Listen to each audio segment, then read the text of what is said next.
What's up, guys? It's Levi Washington here again, bringing you the third and final installment on The Truth About Healing.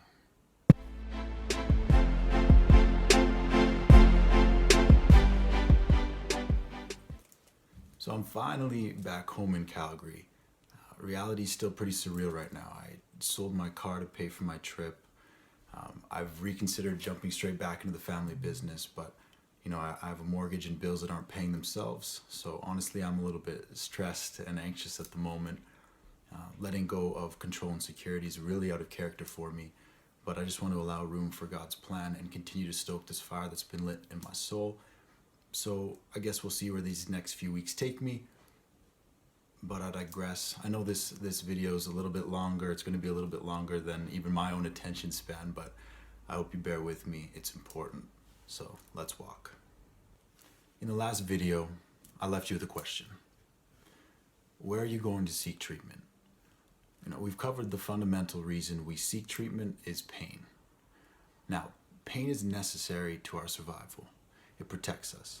It teaches us not to touch the hot stove, not to step on Lego. Science even backs the fact that physical and emotional pain fire essentially the same signals to our brain. But right now, I just want you to understand this basic principle. When it comes to the pain of our breaks, our immediate response is to seek out two things: morphine or epinephrine. Or shout out to my friend Jeff Pratt, as he would say, when the pendulum of pain swings, we either numb or stimulate. These two responses manifest in a variety of ways. With numbing, for example, you'll find problems with alcohol, drugs, shutting off emotionally. Basically, if you're numbing, you are walking hand in hand with depression. Personally, I spent years numbing, just going through the motions of life to the point where people around me encouraged me to, get on medication or antidepressants. And it wasn't until my life blew up and brought me to my knees to the point where I even began to hurt myself physically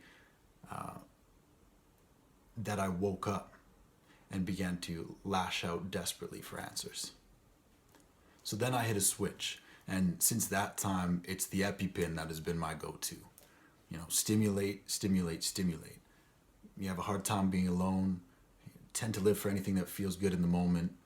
Addictions to social media, pornography, sex, anything that spikes that instant gratification. It could look like even losing yourself in your career, your studies, or your hobbies, or even masking yourself with the stimulus of productivity and personal achievement. Be a lion and build an empire. Don't get it twisted. Striving for personal growth, setting and achieving goals is amazing. It builds strength and character, and I believe it is hands down one of the most, if not the most powerful healing strategy the world can offer. It serves as a catalyst to productivity, success, and self-learning, and technically it's where my own road to redemption began, beneath a mountain of self-help books, podcasts, physical training programs. I got into meditation. I checked into a counselor. I began to construct this strongest version of myself. What I didn't realize is there's no concrete finish line to the pursuit of happiness. Look, there's a ton of wisdom and great advice out there. So I encourage you to dig deeper and seek your answers. Seek and you shall find. In saying that, if you can recommend or would like my recommendations on any life-changing books or teachings, feel free to contact me. But let me challenge you. Let's say you were in an accident and broke both of your legs. Would you just start beasting at the gym to build this award-winning upper body while neglecting any sort of resetting or rehabbing of your legs? I hope you understand what I'm trying to say, because that's what a lot of us have done, myself included. We've built all this new strength in the mirror and yet remain living in this emotional wheelchair. The danger with that is we become dependent on the attention and energy of other people to let us know we're okay and push us around to our award shows. It's in this place of dependency and weakness that often when we are not being pushed or supported in the way we think we so deserve, that maybe we keep other options or drugs on the sidelines to supplement when we need it. We have no problem jumping to whoever or whatever is gratifying us the most or makes us feel happy in that moment. And we usually turn away violently from anyone or anything that might remind us of our insecurities or weakness surrounding our broken legs, which we are probably covering up with a blanket to keep the focus on our award-winning qualities. And that's the broken place that so many of us are living in right now. For me personally, it has been my relationships with women that have been the number one place that I've sought treatment and identity. And I've realized most of that has been to mask the pain surrounding the question that has haunted me for most of my life, and that is, am I good enough? This topic really hits home for me. I've spent years addicted to my medications, numbing, stimulating, living out of wheelchair or Band-Aid relationships. It's actually a little bit difficult to talk about.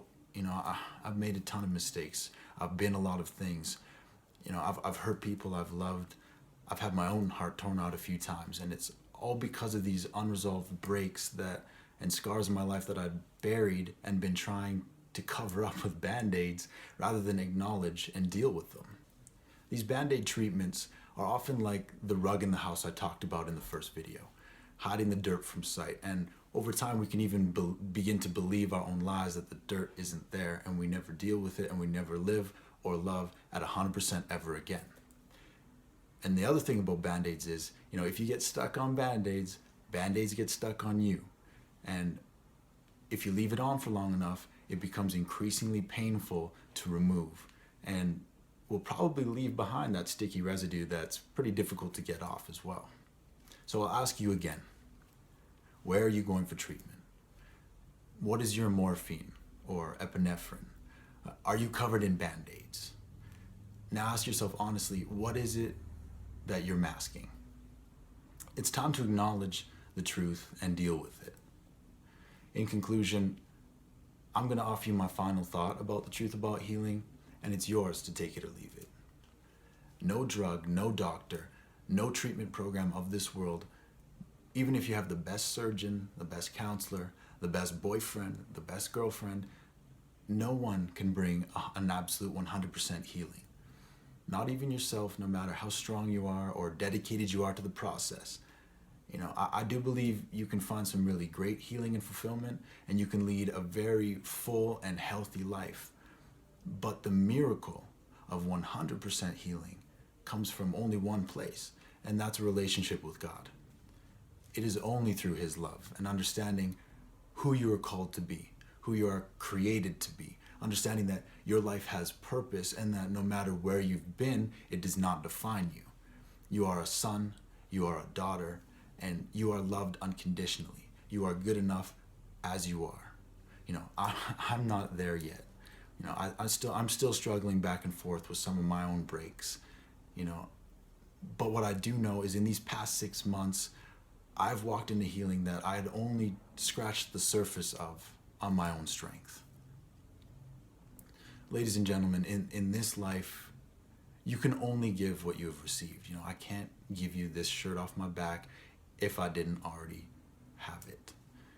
So if you can receive and believe in a love that is infinitely greater than the broken and conditional love of this world, then it's yours to walk in. It's that simple. The choice is yours. As for me, I will continue to walk with you. So until next time, be blessed. Peace.